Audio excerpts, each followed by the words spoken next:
What if the most dangerous threat to your independence after 60 isn't heart disease, cancer, or memory loss, but something quietly draining your strength every single day, and you don't even see it coming? I've had patients hiking at 75, and others who couldn't rise from a chair at 65. The difference? One hidden habit almost no one talks about. Fixing it could mean the difference between walking on your own or needing help for the rest of your life. I'm Dr. Carson, a senior health specialist with 30 years of experience. And by the end of this video, you'll know the truth and how to take back your strength starting today. When I first saw him, he was 83 years old and sitting on the edge of the hospital bed, arms trembling slightly, but eyes steady. His name was Frank, retired engineer, widower. Once a man who built bridges across rivers, now struggling to stand up without help. That morning, he'd fallen getting out of the shower. Nothing broken, thank God. But what broke was something deeper. A quiet realization in his voice when he said, "I didn't think it would happen this fast." Frank wasn't sick. He didn't have cancer or heart failure. He had something more silent, more common, and far more underestimated. Sarcopenia, the medical term for progressive muscle loss due to aging. Most people haven't heard of it, but if you're over 60, there's a good chance it's already happening in your body, slowly robbing you of strength, balance, and eventually, independence. What made Frank's story shocking wasn't that he fell, it was that he did everything right. He ate clean, took his vitamins, walked every day. He even tried yoga. But it wasn't enough. Not nearly. Because what no one told him, and what no one's probably told you, is this. You can do everything right and still lose your muscles if you're not following the right strategy. And this is the part that gets me angry. Because sarcopenia is not inevitable. It's preventable, reversible. And in many cases, with the right approach, it can be halted entirely. But you won't hear that in most clinics. Too many people, good people, are losing strength not because they're weak, but because they've been misinformed. See, I've spent over 3 decades working with older adults. I've treated retired firefighters who can still climb stairs 2 at a time at 75. I've worked with grandmothers who do push-ups better than their sons. I've also held the hands of those who gave up too soon, convinced that weakness was just the price of getting old. But here's what I've learned. Aging is not what takes your strength. Lack of activation does. Lack of knowledge. Lack of the right habits. You don't lose muscle because of time. You lose it because your body isn't being told to keep it. I'll never forget the expression on Frank's face when I told him that. Not fear, not regret. It was a kind of quiet, burning anger, like he'd been cheated. And maybe you feel that too, because maybe no one's warned you that by the time you reach your 80s, you could have lost up to 50% of your muscle mass compared to your youth, even if you stay active. Think about that. Half your muscle? Gone. That's not just about feeling tired.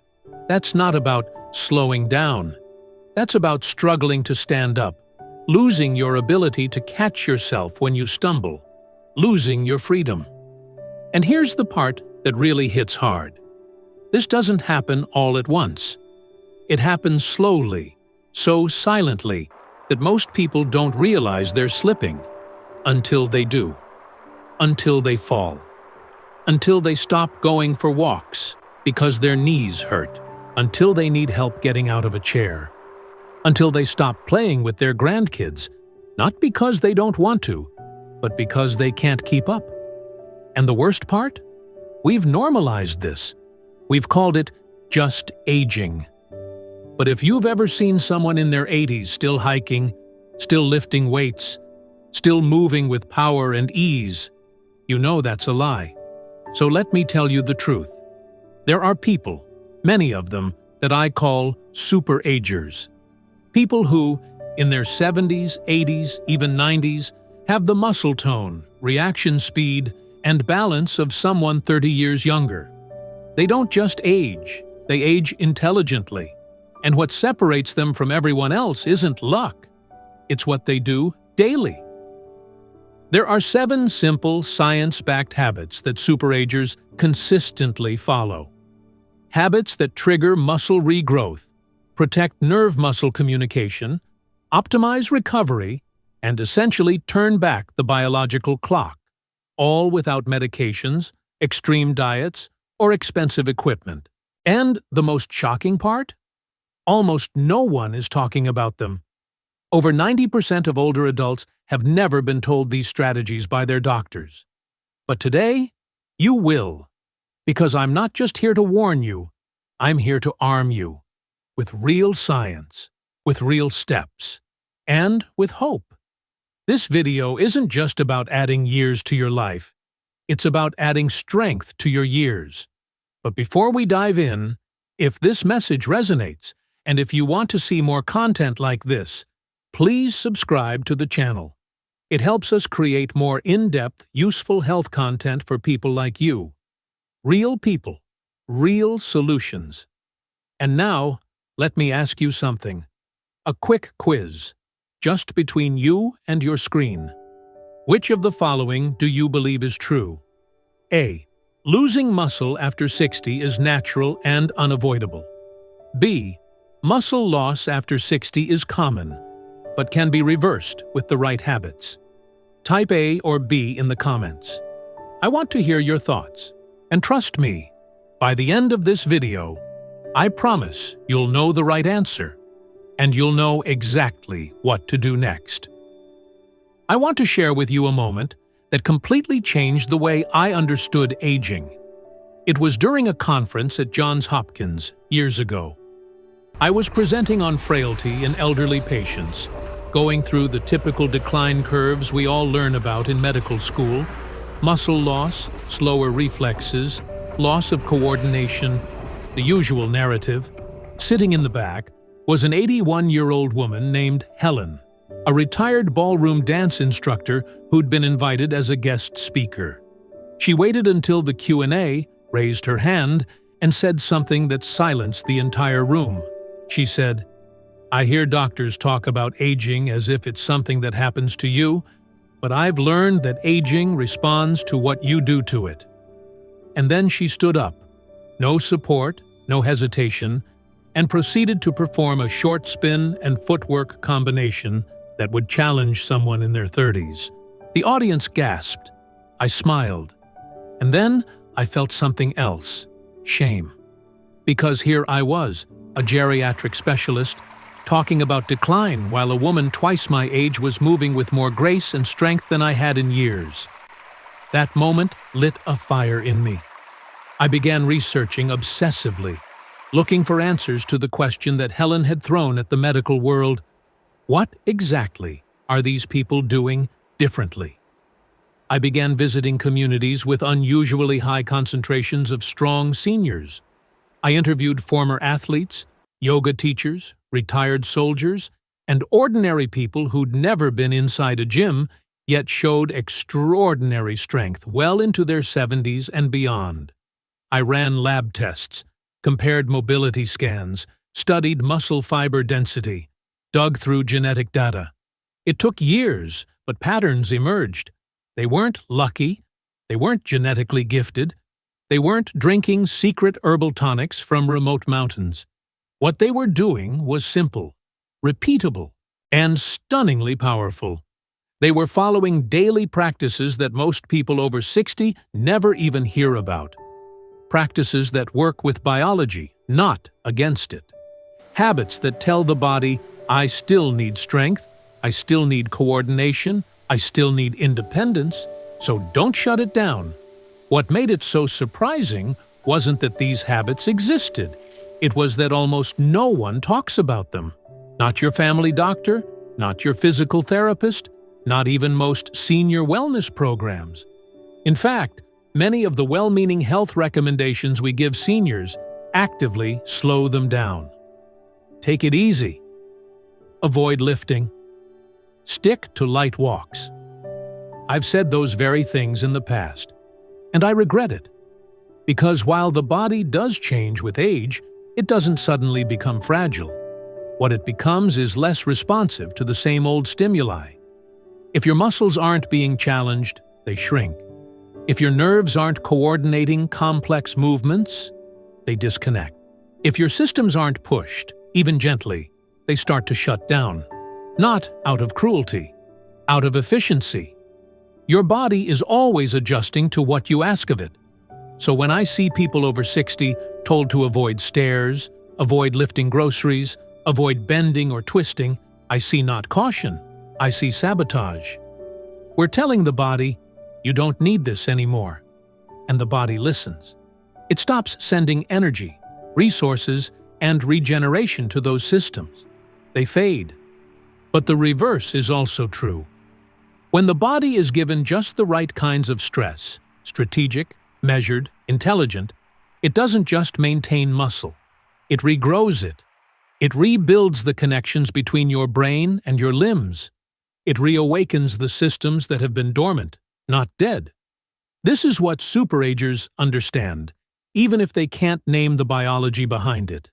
They practice what I now call muscle signaling habits. Daily, intentional activities that tell the body to preserve strength, coordination, and vitality. Some of them are physical, brief but intense strength challenges. Others are nutritional, timing meals to optimize muscle protein synthesis. Some are neurological, engaging in games and movements that sharpen nerve control. A few are what scientists call hormetic stressors, exposing the body to short, beneficial doses of challenge like cold, heat, or fasting. These are not gimmicks. They are evidence-based strategies supported by research from institutions like the Mayo Clinic, Harvard Medical School, and McMaster University. The science is real. The results are measurable. And yet, fewer than 1 in 10 seniors have ever heard about any of these habits. Why? Because our current healthcare system isn't built around prevention. It's built around management. And while we treat the symptoms, weakness, joint pain, balance loss, we rarely address the root cause. You might be wondering now, if these habits are so powerful, why doesn't everyone do them? Because they require a shift in mindset. They require moving away from the belief that aging is a straight line of decline. They require accepting something that's both liberating and terrifying, that you have more control than you think. That muscle loss, in many cases, is a choice. Not an easy choice, not a comfortable one, but a choice nonetheless. I've seen 75-year-olds grow new muscle in months.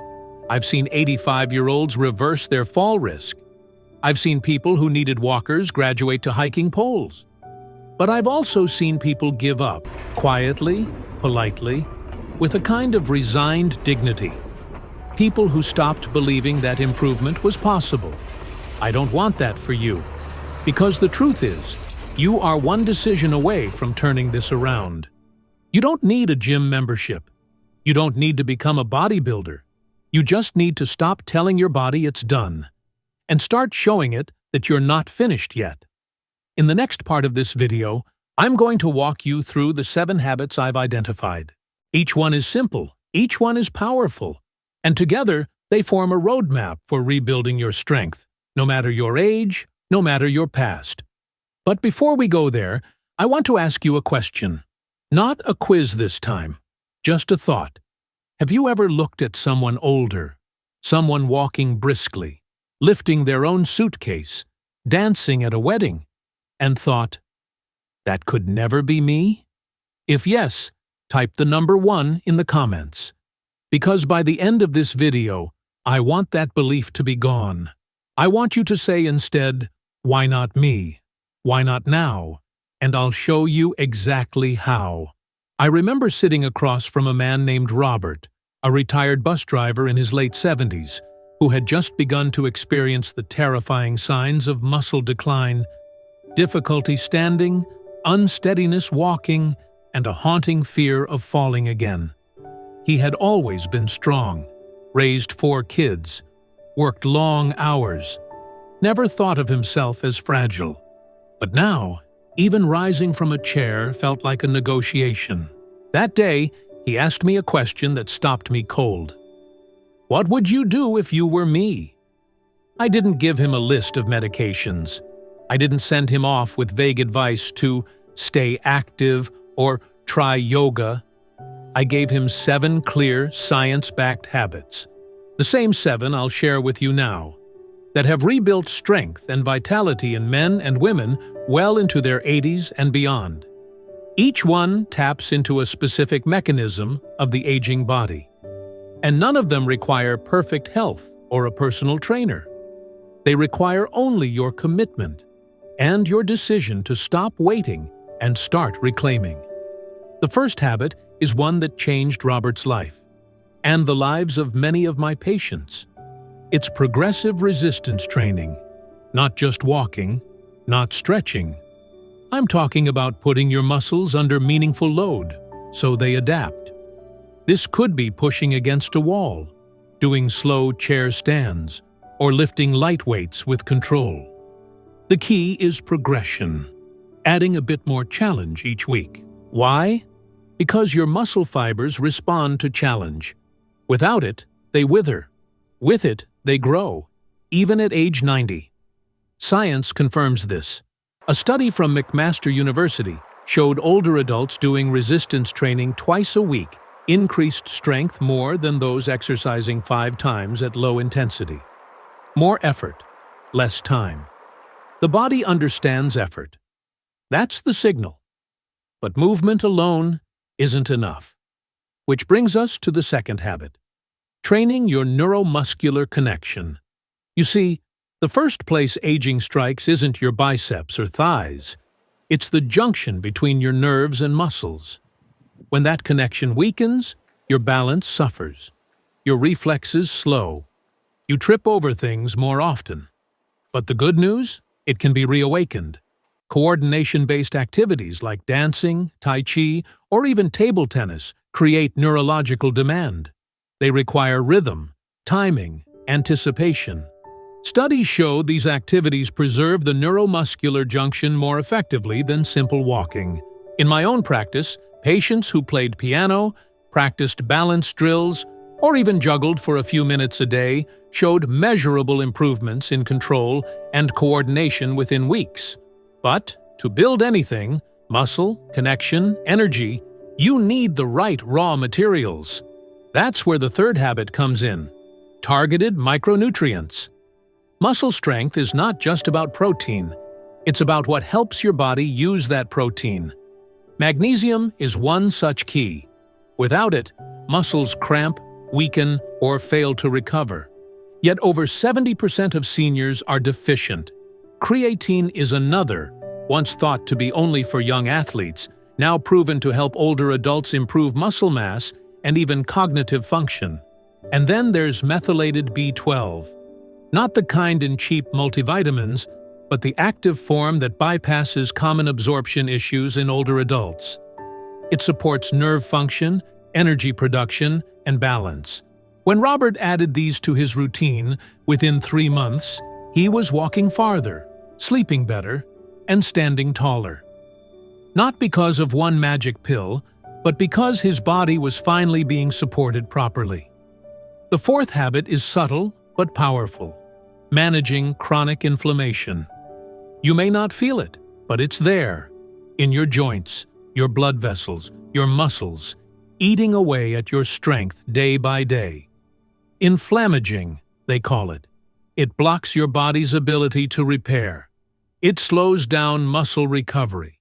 And yet, with a few simple steps, you can drive it down. Prioritize sleep, 7 to 8 hours, in darkness, without interruption. Your repair hormones only come online in deep sleep. Add fermented foods like kefir, yogurt, and sauerkraut. Your gut bacteria are critical to controlling systemic inflammation. Eat a variety of plants, 30 or more different types a week. Think spices, herbs, fruits, and seeds. Supplement with omega-3s from fish oil or algae. Add turmeric, rich in curcumin. These changes alone have been shown to reduce inflammatory markers by nearly 30% in just 3 months. Next is a nutrient duo that's massively underrated: vitamin D and K2. I call this the muscle preservation partnership. Vitamin D tells your muscles to grow, but if you lack K2, that D could misdirect calcium into your arteries instead of your bones. That's why so many seniors on vitamin D alone still suffer from falls or poor bone strength. Aim for blood levels of D above 40 Basri-Dengi ml, usually requiring 2,000 to 4,000 IU daily, and pair it with fermented foods or K2 supplements. In studies, seniors with optimized levels showed 25% greater muscle strength, better balance, and faster reaction times. Then there's a strategy I find myself repeating almost daily. Change not just what protein you eat, but when. As you age, your body becomes less efficient at using protein. It's called anabolic resistance. Eating one protein-heavy meal at night doesn't cut it anymore. Instead, aim for 25-30 grams of high-quality protein at every meal: breakfast, lunch, and dinner. Eggs in the morning, Greek yogurt with berries, lentil soup, salmon or tofu stir-fry. The key is even distribution. Studies show that this timing strategy increases muscle synthesis by over 20%, even without changing the total amount of protein consumed. And finally, we come to a habit that most people find counterintuitive, but incredibly powerful: hormetic stress. You see, small controlled stress makes your body stronger. It's the opposite of chronic stress. Cold showers for 30 seconds at the end of your bath stimulate brown fat and muscle-preserving hormones. Saunas increase heat shock proteins, which repair damaged muscle tissue. Intermittent fasting, eating within an 8 to 10 hour window, activates autophagy, the cell's recycling system, improving muscle mitochondrial health. Isometric exercises, like pressing your palms together or pushing against a wall for 10 seconds, send powerful signals to your muscles without overloading your joints. The key is dosage: short, controlled, followed by recovery. These aren't punishment. They're stimulus. They're reminders to your body. Stay sharp, stay useful. I gave all 7 habits to Robert that day, not as a lecture, but as an invitation. He chose 3 to begin with.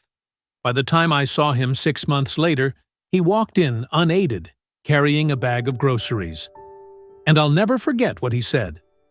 Turns out, I wasn't finished yet. You aren't either. In the next section, I'll show you how to begin, how to turn this from information into action. Because knowing the 7 habits is just the beginning. What matters now is what you do next. It's one thing to know what to do. It's another thing entirely to begin. That's where most people get stuck. Not from lack of desire, but from overwhelm. 7 habits. So much to change. And when you're already tired, stiff, or frustrated with your own body, the idea of rebuilding strength can feel like standing at the bottom of a mountain with no map. But here's what I told my patient Linda, a 72-year-old grandmother who hadn't done formal exercise in years and who cried in my office because she thought she was too far gone. You don't climb the whole mountain today. You just take the first step. That's the beauty of these habits. They aren't some rigid program you must follow to perfection. They're flexible tools. You choose what fits today, and then you grow. The key is not to wait for motivation to arrive. Action breeds motivation, not the other way around. I often recommend starting with one habit that feels least intimidating. For some, that's changing how they eat protein, adding Greek yogurt or eggs to breakfast instead of skipping it. For others, it's doing one simple wall push every morning. Some people begin with a walk outside, and they just add a few steps each day. That's enough. That's the beginning. I've seen men and women transform their lives with tiny, consistent shifts. Take my patient Samuel. He was 81, hadn't exercised in years, and suffered from mild balance issues. We didn't start with weightlifting. We started with chair rises, 5 slow stands a day from his kitchen chair. He didn't even call it exercise. But 3 months later, he was doing 30 a day, walking stairs without help, and starting light resistance training with his grandson. For others, the entry point is sleep. One of my patients, Maria, simply committed to sleeping in complete darkness. No phone light, no blinking clocks, blackout curtains. Her inflammation dropped. Her energy rose. Suddenly, she felt like cooking again. She wanted to move. That domino effect is real. But the magic isn't just in what you do. It's in how you frame it. I always tell my patients, treat your habits like you're sending a message to your body. Every time you choose to lift something heavy, every time you step outside and feel the sun, every time you hydrate or stretch or sleep well, you're saying, I still need you. And the body listens. It responds to demand. What matters most is consistency, not perfection, not intensity, just daily reminders. One of the most powerful transformations I've witnessed came from a man who only committed to one thing: doing something for his health every day before noon. That was it. Sometimes it was 5 minutes of balance drills. Sometimes it was making a smoothie. Sometimes it was a call to his daughter that lifted his mood. That structure, small, daily commitment, built a foundation. 6 months in, he was lifting weights and teaching other seniors in his building how to do the same. There's a powerful psychological shift that happens when you stop treating your health as a battle and start treating it as a relationship. That's what this is, a conversation between you and your body. When you ignore it, it quiets. When you punish it, it resists. But when you support it, guide it, nourish it, it shows up for you in extraordinary ways. That's why I urge you not to jump into this like a boot camp. Don't punish yourself for past habits. You are not late. You're not broken. You're simply beginning. That mindset is everything. In fact, the strongest people I know, those super-agers I keep mentioning, they all have one thing in common. Not genetics, not perfect discipline, but belief. Belief that it's worth trying. Belief that change is possible. Belief that their future is still theirs to shape. And belief is a muscle too. You build it by keeping small promises to yourself. That's where your plan begins. Tonight, before you go to bed, I want you to ask yourself one question. What can I do tomorrow morning that sends a message to my body? I still need you? Then write it down. Set it out. Plan for it like you would a meeting with someone important. Because you are. And tomorrow, when you do it, let it be enough. Don't chase perfection. Chase presence. Maybe it's a 10-minute walk. Maybe it's stretching your arms above your head while the coffee brews. Maybe it's replacing a piece of toast with a boiled egg. Let your habit match your life, not the other way around. As you build this rhythm, you'll notice something remarkable. Your identity begins to shift. You stop seeing yourself as someone too old, too weak, or too late. You start seeing yourself as someone in motion, someone in recovery, someone with direction. And that identity shift, that's the real goal. I've seen it happen with men in their 60s who thought they'd never be active again. I've seen it with women in their 70s who'd accepted that stairs were no longer an option. And I've seen it in people in their 80s who began to believe, for the first time in decades, that their body could be an ally again. So what do you do with these 7 habits? You treat them like a menu, not a rule book. Pick one today, practice it until it feels natural. Then add another. You're not racing anyone. You're building something that lasts. And if you feel overwhelmed, just remember what I told Linda. the grandmother who cried in my office. You don't rebuild your strength in a day, but you can begin today. So, what's your first step going to be? If you're willing, write it in the comments below. Let others see it. Let your words inspire someone else who's still standing at the edge. Because this isn't just about your body. This is about reclaiming your place in your life, with strength, purpose, and the kind of quiet confidence that says, I'm not done yet. And you're not. I remember the first time I saw the impact of this work. Not just in a clinic, but in a life fully restored. It was Geraldine, 79, who walked into my office nearly 2 years ago with a cane, a slight tremor in her voice, and eyes full of doubt. She had been told by more than one specialist that her muscle loss was just part of aging. She used to garden, dance at weddings. Now, even standing in line at the pharmacy made her knees shake. But there was one thing she hadn't lost: hope. Fragile as it was, it still flickered behind her words when she asked me, "Do you think I can get stronger again?" And I remember saying something that felt more like a vow than a medical opinion. Yes, but only if you believe that you haven't finished writing your story. That's where we all stand, really. At the intersection of what biology says might happen and what belief says can happen. Science provides the tools: resistance training, micronutrients, hormone regulation. But it's belief that moves your hand to pick up that weight, belief that brings you back after a setback, belief that keeps you going even when you don't see results right away. So how do you hold on to that belief? By seeing yourself in the stories of others who refused to fade. I've seen it in Leo, 82, a retired firefighter who began doing squats in his living room holding gallon water jugs. He once told me, "Every rep feels like I'm pushing back against time." He no longer needed help up the stairs within 4 months. I've seen it in Eileen, 76, who took up ping pong at her retirement center, not for sport, but to retrain her neuromuscular control. What began as a playful game became a lifeline. She said it reconnected her to her own body.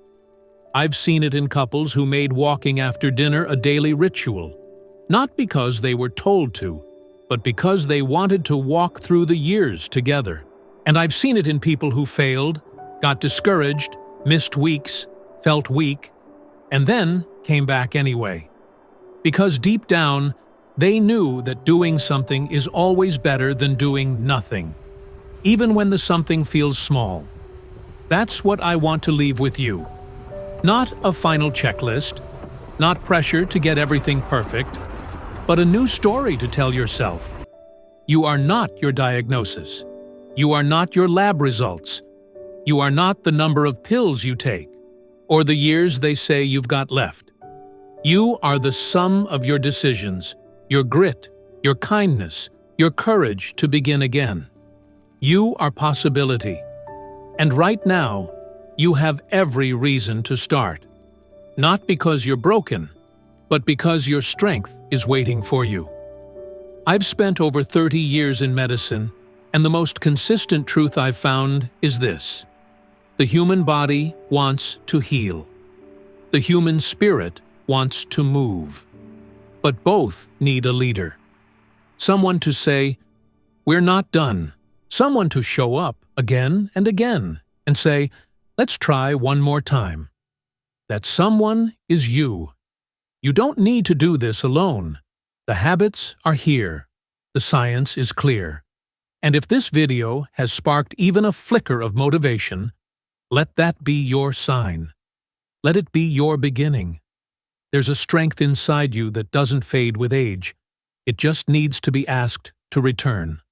So ask. And when you're ready, tomorrow morning, tonight, or right now, come back to these habits. Choose one. Start small. And build. Geraldine? She doesn't use a cane anymore. She started with chair exercises and vitamin D. she added fermented foods, then walking, then strength bands. Last month, she sent me a video. She was dancing at her granddaughter's wedding. No trembling, no fear, just joy. So I'll end this video with the same question she once asked me. Only now, I ask it of you. Do you believe you can get stronger again? If your answer is yes, type, "I'm starting today" in the comments. And if your answer is, "I'm not sure," then that's fine too. Just stay with me. Watch again. Read again. And when you're ready, I'll be right here, reminding you that your story isn't over yet. In fact, it may just be beginning. When we talk about aging, most people imagine a slow decline, a gradual surrender of strength, independence, and vitality. But if you've stayed with me through this journey, you now know that this narrative isn't the full story. In fact, it's a story we can rewrite, one habit, one belief, one day at a time. What we've discovered together is that muscle loss, weakness, and frailty aren't inevitable. They're not pre-written into your DNA. They are often the result of choices, small decisions made daily about how we move, what we eat, how we rest, and whether we challenge our bodies or let them idle. The truth is, your body is listening every day. It's responding to your environment, your behavior, and your mindset. And here's the most powerful part. Change doesn't require massive overhauls. It begins with small, intentional actions. From the progressive resistance that reminds your muscles they still matter, to the coordinated movement that reconnects your brain and body, to the micronutrients that fuel your energy at the cellular level. These steps are accessible to anyone, at any age. It's not too late. You are not too old. And your body has not given up on you. But the choice, the responsibility to re-engage lies with you. When you embrace these 7 habits, you don't just build muscle. You reclaim dignity. You reclaim autonomy. You restore the confidence to walk unassisted, to climb stairs, to play with your grandkids, to live fully and independently. You reconnect with a part of yourself that may have been quiet for years, the part that believes in growth, in potential, in more. Geraldine, Leo, Eileen, Robert. These aren't just inspiring stories. They are mirrors. They reflect what's possible when belief is paired with action. They remind us that strength isn't about youth. It's about consistency, resilience, and the willingness to begin again. So as we close this chapter, I encourage you to hold on to one powerful truth. You are not done yet. You still have time. You still have strength. And you still have the ability to shape what comes next. Let this be the beginning of a new season in your life, one marked by vitality, intention, and hope. Now, I'd love to hear from you. Which one of these 7 habits feels the easiest for you to start with today? Comment below with your answer. It could be as simple as protein timing or daily walk. Your comment might be the encouragement someone else needs to start too. If you found this video valuable, please consider subscribing to the channel. It helps us reach more people like you and gives us the motivation to keep creating meaningful content. And if you feel moved to support our work, we now have a donation option in the description below.